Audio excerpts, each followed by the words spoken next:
নমস্কার বন্ধুরা, বাঙালি রান্নায় সকলকে স্বাগত জানাই। আজ আমি গোলাপ জামুন বানাবো। তো গোলাপ জামুন বানানোর জন্য প্রথমে এখানে আমি 2 বাটি জল দিয়ে দিলাম, আর দিয়ে দেব ওই বাটির মাপ করে 2 বাটি চিনি। এটা আমি একটা চিনির সিরা বানিয়ে নেব এইভাবে। এটা একটু গরম হয়ে এসছে, হাত দিয়ে আমি একবার দেখে নেব এই চিনির সিরাটা রেডি হয়েছে কিনা। একটা চিটচিটে ভাব হয়ে গেছে, তার মানে এটা প্রায় হয়েই গেছে। এরপর এটা আমি নামিয়ে নেব। আর এইদিকে আমি বসিয়ে দিয়েছি একটা কড়াইয়ে আমি 2 বাটি দুধ দিয়ে দেব।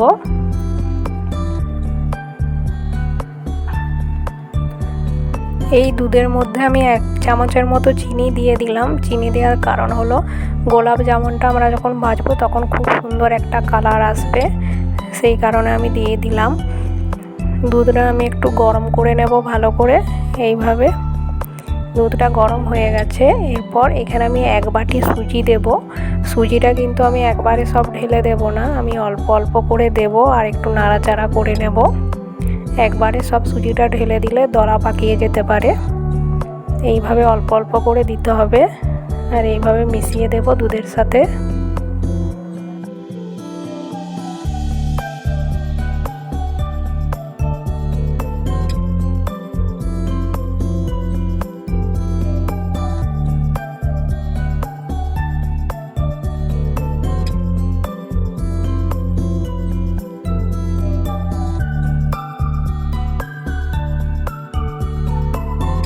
সুজিটা শুকনো হয়ে এসছে, এরপর এটা নামিয়ে নিতে হবে।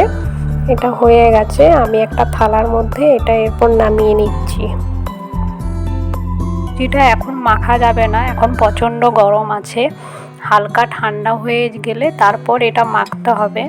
তো সুজিটা হালকা ঠান্ডা হয়ে গেছে, এখানে আমি দিয়ে দেব এরপর 3 চামচ ঘি দিয়ে এটা মাখতে হবে। সুজিটা হালকা গরম অবস্থায় মেখে নিতে হবে।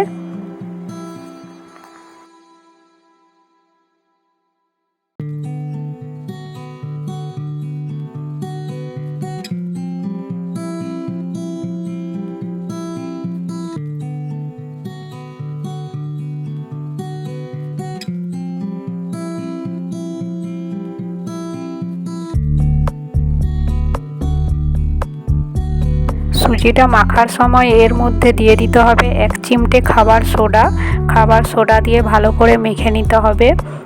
প্রায় 5-6 মিনিট ভালো করে সুজিটা মাখতে হবে।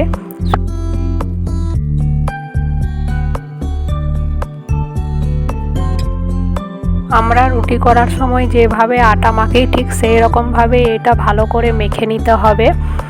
বন্ধুরা, গোলাপ জামুন বানাতে গেলে এই মাখাটা কিন্তু আসল, এই মাখাটা কিন্তু পারফেক্ট হতে হবে।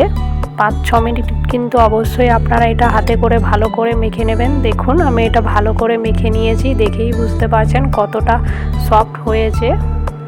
এরপর এটা আমি গোলাপ জামুনের শেপে গোল গোল করে পাকিয়ে নেব, হাতে একটু পাকিয়ে নেব এইভাবে।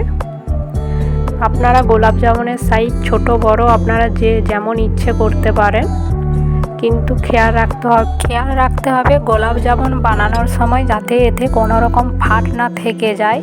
আর প্রথম বানাতে গেলে অল্প স্বল্প একটু ফেটে যায় অনেকেরই, কিন্তু খেয়াল রাখতে হবে যে সুজিটা যখন মাখবো তখন খুব ভালো করে সুজিটা যাতে মাখা হয়।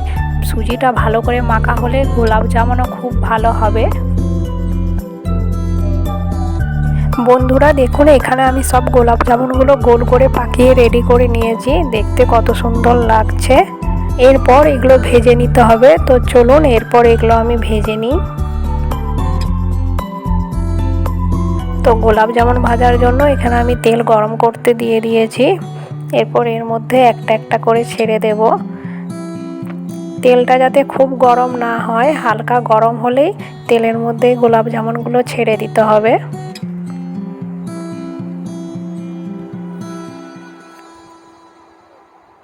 উপর দিয়ে আমি একটু করে তেল দিয়ে দেব এইভাবে। খুব আস্তে আস্তে এটা উল্টিয়ে দিতে হবে, না হলে ভেঙে যেতে পারে। এইভাবে 2 সাইডে উল্টে পিল্টে ভালো করে ভেজে নিতে হবে।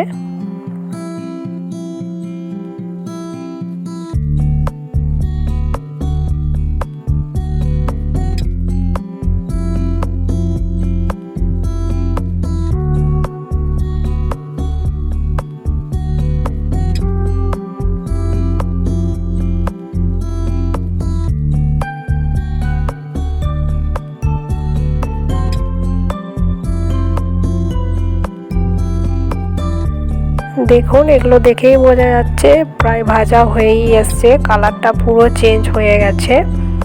এই রকম অবস্থায় এরপর এগুলো তুলে নিতে হবে। দেখুন বন্ধুরা কত সুন্দর গোল গোল করে ভাজা হয়ে গেছে, কালারটাও খুব সুন্দর হয়েছে। এরপর এগুলো আমি রসে ডুবিয়ে দেব। এই চিনির শিরাটা একদম হালকা আছে, এটা আমি বসিয়ে রেখেছি। এরপর গোলাপ জামুনগুলো ভেজে গরম অবস্থাতেই এর মধ্যে দিয়ে দিচ্ছি। গোলাপ জামুনগুলো দিয়ে হালকা নাড়াচাড়া করে গ্যাসটা অফ করে দেব।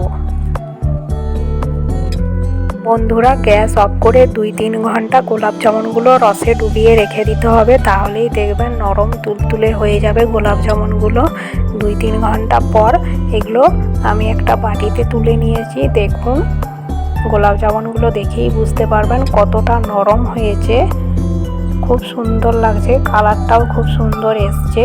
আপনারা এইভাবে বাড়িতে সুজির গোলাপ জামুন খুব সহজেই বানিয়ে নিতে পারবেন। বন্ধুরা ভিডিওটি কেমন লাগলো কমেন্ট করে জানাবেন আমাকে। আর আমার এই চ্যানেলটি সাবস্ক্রাইব করা না থাকলে সাবস্ক্রাইব করে দেবেন প্লিজ।